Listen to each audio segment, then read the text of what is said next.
กำลังใช้ Smart Voice สบายดีมื้อนี้เฮามาถ่ายห้องนวดเนาะเฮาสบายดีเด้อทุกคนทุกท่านที่มาเบิ่งคำสอนนวดแผนโบราณเนาะขอบใจหลายๆที่ผู้ติดตามและผู้กดใจหรือว่าผู้เบิ่งเนาะกดใจให้เขาหน่อยนะเด้อกดไลค์กดแชร์ให้เขาหน่อยให้เขาหน่อยพอได้เฮ็ดเวียกเฮ็ดงานต่อไปพอได้สู่เวียกสู่งานต่อไปเนาะอันนี้มันเป็นหานวดแบบน้อยๆเนาะกะบ่โลบ่ลาแล้วก็บ่ถึกว่าสิบ่อันนั้นเนาะแบบว่าธรรมดาแล้วขอผากต้นผากโต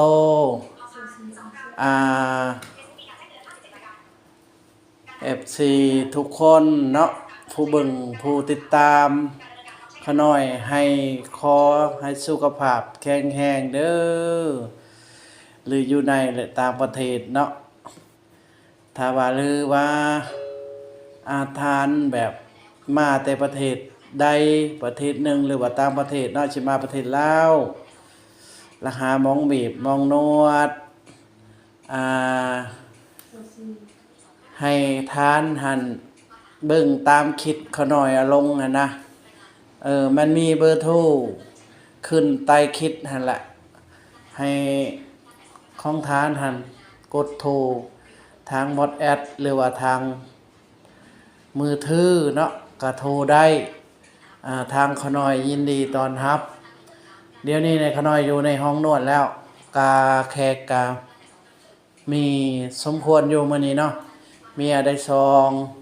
เขาน้อยมาแต่ลิ้นบุญมาแต่ลิ้นอยู่บนครูหันมาแล้วก็พอดีนวดแขกได้2คนเป็นในมื้อนี้ได้แขก4คนเนาะขอบใจอ้ายเอื้อยไม่หักลืนน้องนุ่งเนาะที่มาสนับสนุนเขาน้อยในอยู่ฮอดปัจจุบันนี้ให้ผู้มาบีบมานวดแล้วก็ให้สวงให้เช้าเจ็บให้เช้าเป็นเนาะแล้วให้กดติดตามกดไลค์กดแชร์ให้เขาหน่อยเด้อแล้วก็เขาหน่อยพอได้มีแห่งเฮ็ดคิดต่อไปเห็นว่าเป็นหยังบ่ซ้อนคือบ่ลงคู่มือโอ้ยคือนี่ล่ะบางเทื่อลูกบ่พาไปนั่นไปนี่ลงแต่มองเก่าๆนี่ก็บางคนก็บ่อยากเบิ่งปานใดเนาะก็ว่าทายยามใดก็มีแต่อยู่ก็ว่าเฮายอมรับตัวเองว่าคนเป็นแบบว่าแข้งขาน่ะดีหมดทุกสิ่งทุกอย่างแต่ว่าบ่ดีในบ่อนตาเนาะก็ว่ามันมองบ่เห็นที่ใดเขาน้อยถ่ายมันบ่จบหรือบ่แจ้งล่ะเขาน้อยขอโทษขออภัยหลายๆ FC ทุกคนเด้อแล้วเขาน้อยนี่ยอมรับตัวเองว่าบ่เห็นหงส์เนาะคันเว้ารวมๆเว้าภาษาบ้านเฮาตาบอดหั่นนะมันมองยังบ่เห็นแต่ผู้ใดสิมาอุดหนุนหรือว่าสิมาสนุนในหารเขาน้อยนี้เขาน้อยนี่ยินดีต้อนรับนับเป็นหยังก็ได้ครับว่าสิมาสนุนหรือว่าสิมาอุดหนุนสิมาบีบมานวดทางเขาน้อยนี่ยินดีต้อนรับมีมายิงก็มีผู้ชายก็มีนวดเทื่อนึง2คนเนาะนวดเทื่อนึง2คนเขาน้อยแล้วก็แบบว่าเขาน้อยมันบ่หรูหราปานใดนะเฮาได้พักได้เช้าในห้องแถวเขาได้เขาเนาะได้ขอบได้ครัวคันอยู่เทิงนี้เนาะอันนี้ค่อยมาแจ้งใหม่อีกเด้อ FC ทุกคนฉะนั้นบ่าวซ้อนนี่เล่าเฮียนนวดแท้บ่นี่ตัวนี้นะมันเป็นของใบประกาศอันนี้เขาหน่อยเด้ออันนี้นะเขาหน่อยเอิ้นว่าใบประกาศอันนี้นะใบประกาศจบนวด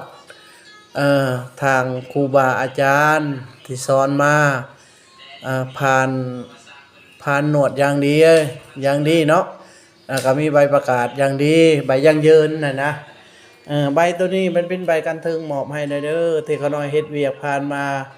เออเขาก็เลยเอาใบยังยอให้อยู่คันเทิงเนาะ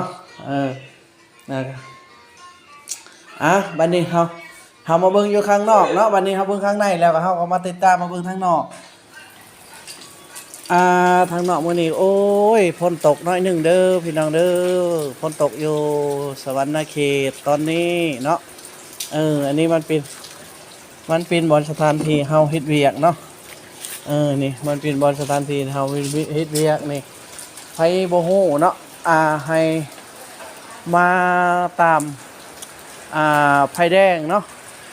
ไผแดงบ่อนนั้นทางหลังการค้าแล้วก็เนี้ยคันว่าขี่รถแล้วก็ขี่มามันมีป้ายสีเหลืองเห็นบ่ FC เห็นบ่ทุกคนตัวสีเหลืองบอกคันบ่แจ้งแล้วขอโทษขออภัยเลยเด้อก็ว่าสิมืดนะกลางคืนเขาน้อยหากันแล้วเฮ็ดเวียกเนาะมันมีทางหน้าวัดเนาะทางหน้าวัดสุนนทาเขาน้อยอยู่หน่วยที่15เนาะคันเว้าบ่ถูกคันเว้าผิดแล้วก็ขอโทษเด้อก็ว่าเขาน้อยบ่เห็นปานใดนะก็ว่าปลายนี่เด้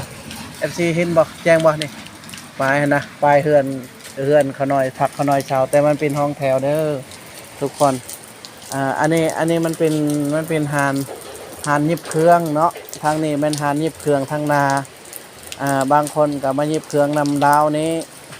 ยังบ่ฮู้แล้วก็ย่างไปเนาะย่างไปห้องทางหลังเรานี้หานทางลาวนี่หานเราเนี่ยตัดเย็บอยู่ทางหน้าเนาะก็น้อยอยู่ทางนอกทางล่างพุทธแล้วก็ย่างมาทางสมมติว่าขึ้นมาแต่7 ชั้นเนาะทางตะเบือง7 ชั้นหันแล้วก็ย่างมาบ่อนเขาบางคนเขาก็สิฮู้บ่อนถอดเหงือกเนาะก็ไปถามเฮาเจอหันถอดเหงือกก็ได้เขาก็สิบอกให้ก็ว่าชิ้นตัวนั้นตัดมาบ้านพักพุทธพรเนาะมันชื่อเลยมันตามชื่อเลยขี่รถมาตามชื่อไปมันห้องแถวตัวนี้แหละโตขน้อยอยู่เดียวนี้แหละขน้อยอยู่ทางลังขน้อยเปิดเนาะสบายดีเด้อทุกคนมื้อนี้มากับสายฝนอีกละก็ว่าลูกสาวขาไปเฮียนแล้วก็บ่ได้ก็เลยบ่ได้ไปถ่ายคลิปอยู่บ่อนอื่นเนาะก็ว่าเฮาบ่เห็นหงถ่ายอ้อมแอมแถวบนสถานที่เฮาเฮ็ดเวียกเฮาเฮ็ดงานนี่แหละเขาน้อยก็อยากไปไกลอยู่แต่ว่ามันบ่มีแนวทางเดินสายตาเฮาบ่เห็นหงเนาะเอาแต่ท้ายแถวนี้ก็ FC สิเข้าใจอยู่เนาะเฮาเป็นหยังเขาว่าคือบ่ไปท้ายบอนอื่นบ่ไปอัดคลิปบอนอื่นก็ว่าเฮาใส่อิงใส่ลูกเพื่อนถูกใจวิดีโอของคุณลูกของว่ามันอายุยังน้อยแน่แล้วก็ยังบ่ฮู้จักหยังเนาะแล้วเฮาก็เลยเอาลูกหันเป็นหลักไปนั่นไปนี่ก็ว่าเฮายอมรับตัวเองว่าบ่เห็นหงเนาะแล้วก็คลิปนี่จบเพียงซ้ำนี้ลุงตาพ่อแม่หรืออยู่ในหรือต่างประเทศ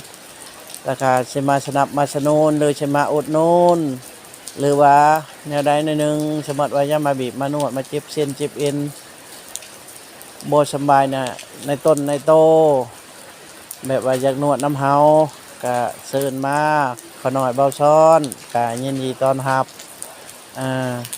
ก็หน่อยก็ว้าวบ่ถึกแน่บ่ถึกแน่แล้วก็ว่าขอหน่อยมันคนแบบว่าบ่ใหญ่เนาะบ่ใหญ่อยู่น้ำลาวก็ว่าขอน้อยเป็นคนชมเผ่าเราถึงขอน้อยพูนแถวบ้านเกิดเมืองนอนอยู่แถวเขตเมืองพีนบางคนก็สิฮู้เนาะขอน้อยบ้านขอน้อยก็บางคนก็บ่ฮู้ว่าอยู่แถวใดเขตเมืองพีนขอน้อยอยู่พูนเขตนูนสูงเนาะบ้านคนลาวเอิ้นว่านูนสูงเนาะแต่ว่าเราถึงเอิ้นในวิลจงเนาะวิลจงตะเวียงบางคนก็เอิ้นหมดนามวิลจงตะเวียงแต่ว่าคนลาวเอิ้นนูนสูงบ้านนูนสูงแถวเขตห้วยห้อยพุ่นเด้อทุก